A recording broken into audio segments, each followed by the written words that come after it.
Bismillahirrahmanirrahim. Assalamu alaikum. This is Asad Yaqub and this video is for those who frequently ask me this question: how do examiners check and evaluate and rate our writing? Writing task 1, task 2, academic general training. How do examiners rate IELTS writing? Okay, so please be careful. If your target band in writing is 7 or above, this video will help you understand how to reach that very band score. Well guys, I've got this writing answer sheet along with me. So as per this answer sheet, you are penalized if your writing task 1 or 2 or writing task 1 and 2, they are under length. Under length means less than 150 words in task 1, less than 250 words in task 2. So the first penalty is under length. After that, the examiners, they actually count the word. There are some examiners who check your writing. There are some invigilators who count the words and all that. So number of words, they are extremely important. The second penalty that they have is off topic. Sometimes students don't understand the topic. They just pick up one word from the topic and write all the essay on that word instead of the statement. In IELTS writing, topics are given in statements. Topics are not one word topics. They never give you a topic unemployment. They will never give you topic corruption. Topic is given, for example, what are the reasons of corruption and how does it affect the third world countries? Statement. There will be topic statement. So some students, they don't understand the topic statement. They pick up a word from there and they write. So if you write off the topic, it will not be marked by the examiner at all. Now it depends. Sometimes full writing is off the topic. Sometimes one paragraph is off the topic. Sometimes 2 to 3 sentences are off the topic. So you should write on the topic and you can only write on the topic when you understand the topic. After that, the next penalty is on memorized answer. What is that? You memorize some flowery sentences. You memorize some templates for essay writing, for report writing, for essay writing, and then you try to write those templates. Those sentences are some generic sentences that they may fit anywhere, they may be fit anywhere and all that. These type of sentences are going to be the reason for very low band score. So before you write a memorized sentence, a quotation or any golden saying or anything like that, you need to think there is a marking criteria, memorized answer. So answer should not be memorized.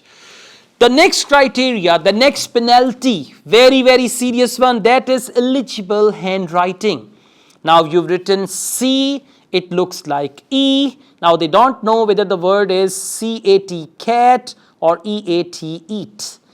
Cat or eat. So if your handwriting is illegible, a word, for example, a letter in a word which is difficult to read, hence the word is difficult to be read, so that is going to come under the category of illegible handwriting.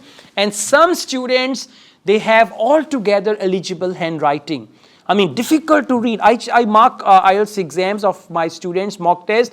Sometimes some handwritings are very difficult to read and understand. So if you've got this illegible handwriting, again, you will get low band score. Now, there's a common question: how do IELTS examiners mark my writing? Do they check all the writing tasks with a pen and they correct and they do the correction and all that? Not at all. Let me tell you, this is the answer sheet that I have. Okay, what are they going to do?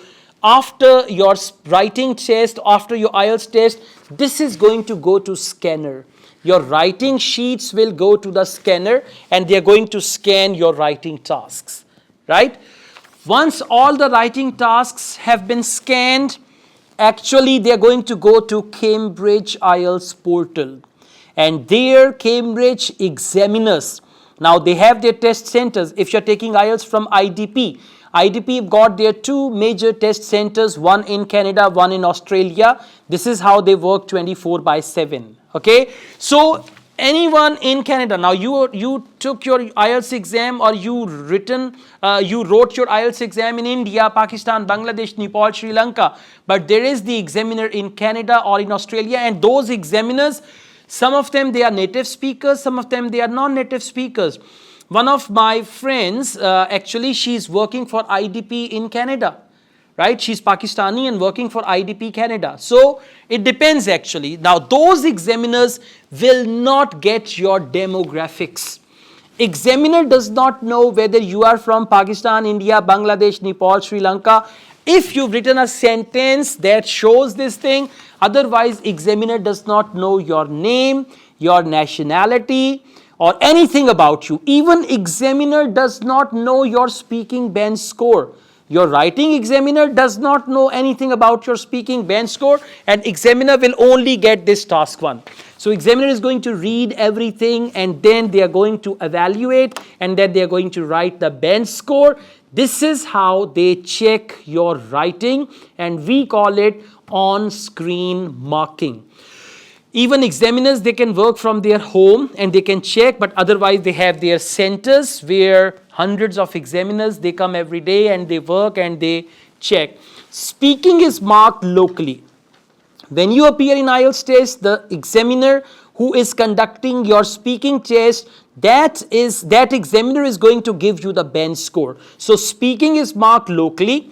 Listening and reading, these two modules are marked by the markers.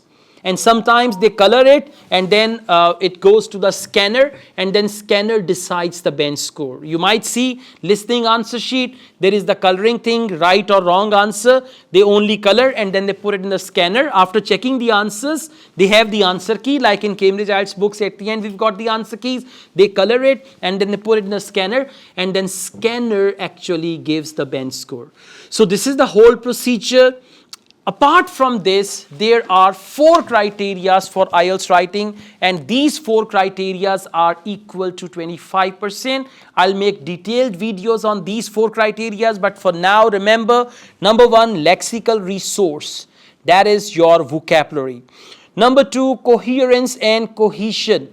That is connectivity of ideas, layout of your essay. I will define them in greater detail in some of my other videos, right? Then number 3, we have task response. Actually, the order is task response, coherence and cohesion, lexical resource. Task response is how thoroughly you cover the topic.